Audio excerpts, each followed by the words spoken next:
আসসালামু আলাইকুম ওয়া রাহমাতুল্লাহি ওয়া বারাকাতুহু। আলহামদুলিল্লাহ ওয়াসসালাতু ওয়াসসালামু আলা রাসূলিল্লাহ ওয়া আলা আলিহি ওয়া আসহাবিহি ওয়া মান ওয়ালা, আম্মা বা'দ। সম্মানিত ছাত্র ভাইরা, আমি এখন লেভেল 3-র তাওহীদের ক্লাস আরম্ভ করছি। আজকের আলোচ্য বিষয় হচ্ছে মনোযোগ আকর্ষণ। মানে বেদাতকে কেন্দ্র করে কিছু মানুষের মধ্যে ধারণা রয়েছে যে বেদাত দুই প্রকার, বেদাতে হাসানা, বেদাতে সাইয়্যা। তো এই ধারণাটা যে ভুল, সে সম্পর্কেই কিছু আলোচনা আজকে তুলে ধরা হবে। আসলে প্রকৃতপক্ষে সকল বেদাতই হচ্ছে ভ্রষ্টতা। বেদাতের মধ্যে কোনো হাসানা নাই, সমস্ত বেদাতই হচ্ছে সাইয়্যা, যা আল্লাহ রাসূল সাল্লাল্লাহু আলাইহি ওয়াসাল্লাম বলেছেন যে ফাইন্না কুল্লা বেদাতিন দলালা, প্রত্যেক বেদাতই হচ্ছে, সকল বেদাতই হচ্ছে জলালা। তো আসুন আমরা জেনে নিই যে ব্যক্তি বেদাতকে বেদাতে হাসানা ও বেদাতে সাইয়্যা বলে উল্লেখ করে থাকেন, সে ভুলের মধ্যে রয়েছে এবং রাসূলুল্লাহ সাল্লাল্লাহু আলাইহি ওয়াসাল্লাম এর হাদিসের বিরোধী। আল্লাহ রাসূল সাল্লাল্লাহু আলাইহি ওয়াসাল্লাম বলেন ফাইন্না কুল্লা বেদাতিন দলালা, নিশ্চয়ই প্রতিটি বেদাতই হচ্ছে গোমরাহি বা পথভ্রষ্টতা। এখানে কুল্লুন মানে হচ্ছে সমস্ত, এখানে কোনো বেদাতকে বাদ দেওয়া হয়নি, সমস্ত বেদাতের কথাই বলা হয়েছে যে ভ্রষ্টতা এবং গুমরাহি। তো রাসূলুল্লাহ সাল্লাল্লাহু আলাইহি ওয়াসাল্লামের হুকুম বা নির্দেশ হলো যে সমস্ত প্রকার বেদাতই গুমরাহি, আর যে বেদাতকে হাসানা ও সাইয়্যা ভাগ করেন সে এ কথাই বলতে চান যে না, সমস্ত বেদাত পথভ্রষ্টতা নয়, বরং কিছু বেদাতে এমন বেদাত আছে যা বেদাতে হাসানা বা ভালো বেদাত। তো হাফেজ ইবনে রজব বলেন, আরবাইন নামক কিতাবের ব্যাখ্যা গ্রন্থ শারহুল আরবাইন বলেছেন, এই কিতাবের মধ্যে তিনি উল্লেখ করেছেন যে রাসূলুল্লাহ সাল্লাল্লাহু আলাইহি ওয়াসাল্লামের বাণী প্রতিটি বেদাতই হচ্ছে গুমরাহি বা পথভ্রষ্টতা, যা ব্যাপক অর্থবোধক বাক্যের অন্তর্ভুক্ত। তার মানে সকল বেদাতকেই সেটা শামিল করে, যার মাধ্যমে বেদাতের কোনো প্রকারকেই গোমরাহি থেকে বাদ দেওয়া হয়নি। হাদিসের এই বাক্যটি দিন ইসলামের মৌলিক বিষয়সমূহের মধ্যে একটি মহান মূলনীতি। পূর্বের হাদিসটি আল্লাহর রাসূলের নিম্নের হাদিসের সঙ্গে সাদৃশ্য রয়েছে। রাসূলুল্লাহ সাল্লাল্লাহু আলাইহি ওয়াসাল্লাম বলেছেন, মান আহদাসা ফি আমরিনা হাদা মা লাইসা মিনহু ফাহুয়া রাদ্দুন, অর্থাৎ যে ব্যক্তি আমার এই দিনের মধ্যে এমন নতুন কিছু আবিষ্কার বা সংযুক্ত করবে যা তার অংশ নয়, তা পরিত্যাজ্য।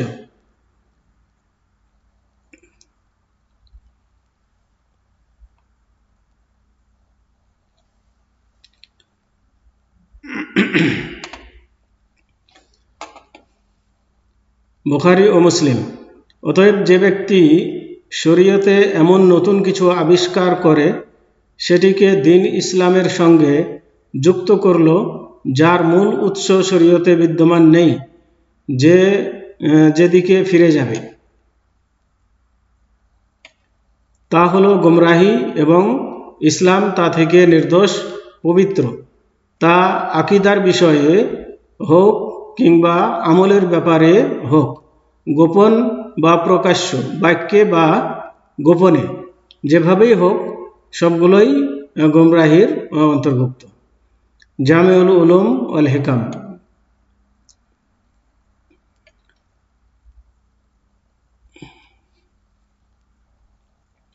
যারা কিছু বিদআতকে হাসানা বা উত্তম বলে থাকেন, তাদের সপক্ষে তারাবির নামাজ সম্পর্কে ওমর রাদিয়াল্লাহু তাআলা আনহুর একটি মন্তব্য ছাড়া তাদের অন্য কোনো যুক্তি প্রমাণ নেই। তার মানে যারা বলে থাকে যে বেদাত দুই প্রকার, বেদাতে হাসানা, বেদাতে সাইয়্যা, তো তারা একটা যুক্তি দিয়ে থাকে যে ওমর রাদিয়াল্লাহু তাআলা আনহু একবার তারাবির নামাজ জামাতের সাথে হতে দেখে বলেছিলেন, নিয়ামাতুল বেদাতু হাযিহি, এটি হচ্ছে উত্তম বেদাত। তো এই কথাটাই তারা দলিল হিসেবে গ্রহণ করে থাকে, অথচ এটা তাদের দলিলের মধ্যে পড়ে না। কারণ এটা পরে বলছি। এছাড়াও তারা বলে থাকেন যে রাসূলুল্লাহ সাল্লাল্লাহু আলাইহি ওয়াসাল্লামের মৃত্যুর পর ইসলামে এমন অনেক বিষয় সংগঠিত হয়েছে, সালাফে সালেহিন বা সাহাবায়ে কেরাম তা অপছন্দ বা প্রতিবাদ করেননি।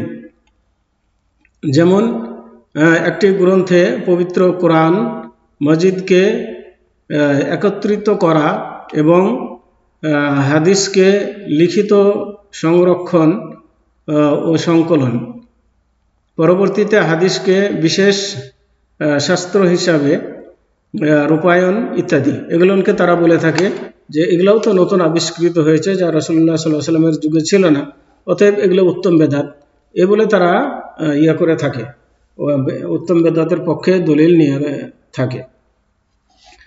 তো তাদের এ বক্তব্যের উত্তর হলো, মানে তারা যে কথা বলে থাকে যে ওমর রাদিয়াল্লাহু তাআলা আনহুর কথা এবং হাদিস সংকলন, কোরআনকে একত্রিত করা, এগুলো, তো এই কথাগুলোর উত্তর হচ্ছে যে পূর্বে উল্লেখিত বিষয়গুলি মোটেও নব আবিষ্কৃত নয়।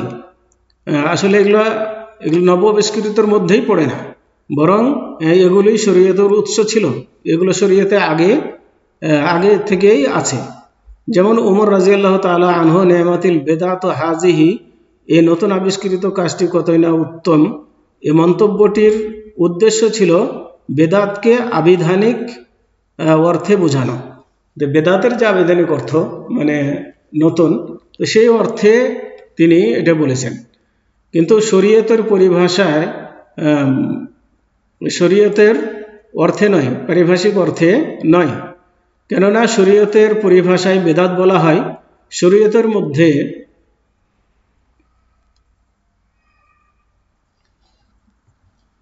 যে সমস্ত বিধিবিধানের কোনো উৎস বা উৎপত্তি স্থল নেই, সেটাকে বলা হয় বেদাত।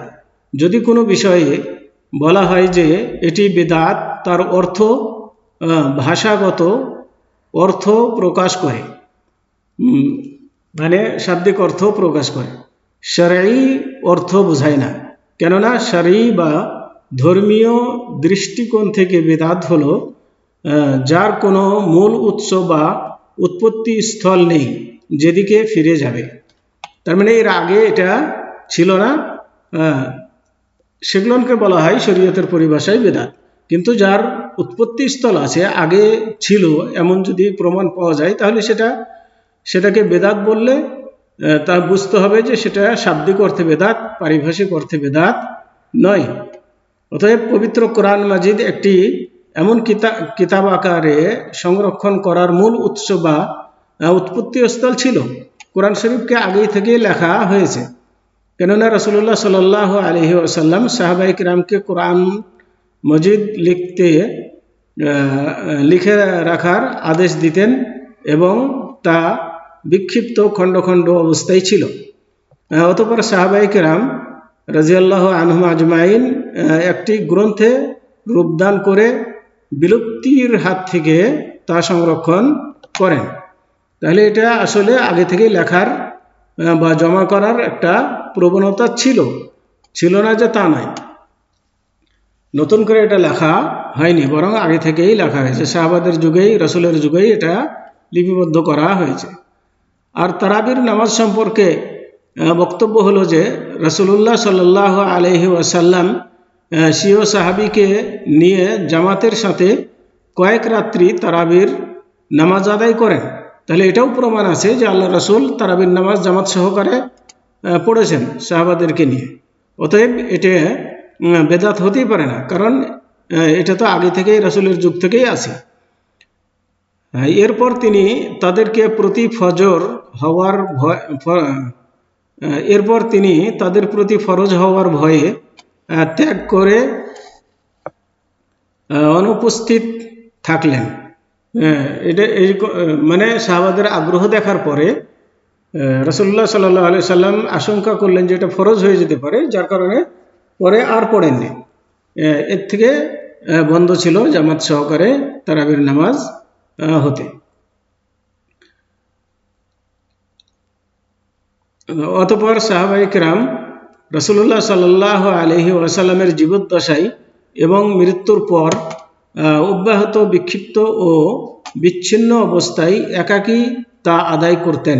মানে তারাবির নামাজ রাসূলুল্লাহ সাল্লাল্লাহু আলাইহি ওয়াসাল্লাম যখন জামাত আকারে বন্ধ করে দিলেন, তখন তারা একা একাই বা কয়েকজন মিলে এভাবে তারা আদায় করতেন নামাজ।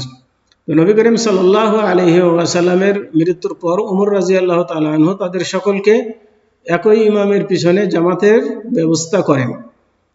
যেভাবে সাহাবাগণ আল্লাহর রাসূল সাল্লাল্লাহু আলাইহি সাল্লামের পিছনে জামাতবদ্ধ ছিলেন, যেহেতু আল্লাহ রাসূল মৃত্যুর পরে এখন আর ফরজ হওয়ার আশঙ্কা নাই, সেহেতু ওমর রাদিয়াল্লাহু তাআলা আনহু নতুন করে আবার কি করলেন, ওই আগের জামাতটাকে চালু করলেন।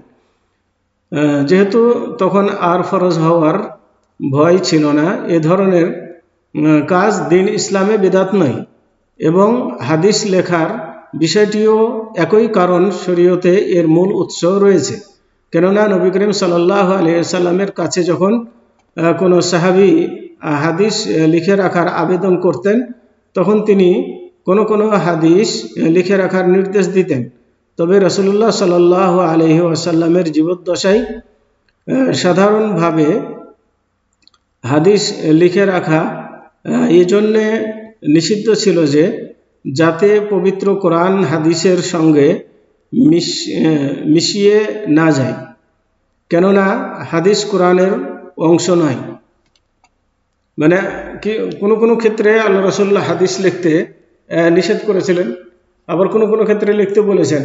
তো যখন লিখতে নিষেধ করেছেন, তখন তার মানে ছিল এই যে হাদিসের সাথে যেন কোরআনকে মিলিয়ে দেওয়া না হয়, এই জন্য তিনি নিষেধ করেছিলেন, কিন্তু সম্পূর্ণভাবে লিখতে নিষেধ করেননি। অথবা রাসূলুল্লাহ সাল্লাল্লাহু আলাইহি ওয়াসাল্লামের মৃত্যুর পর এই নিষেধ আর থাকলো না, কারণ আল্লাহর রাসূলের মৃত্যুর পূর্বেই কোরআন মাজিদ যথাযথভাবে একীকরণ ও স্বয়ংসম্পূর্ণতা লাভ করে।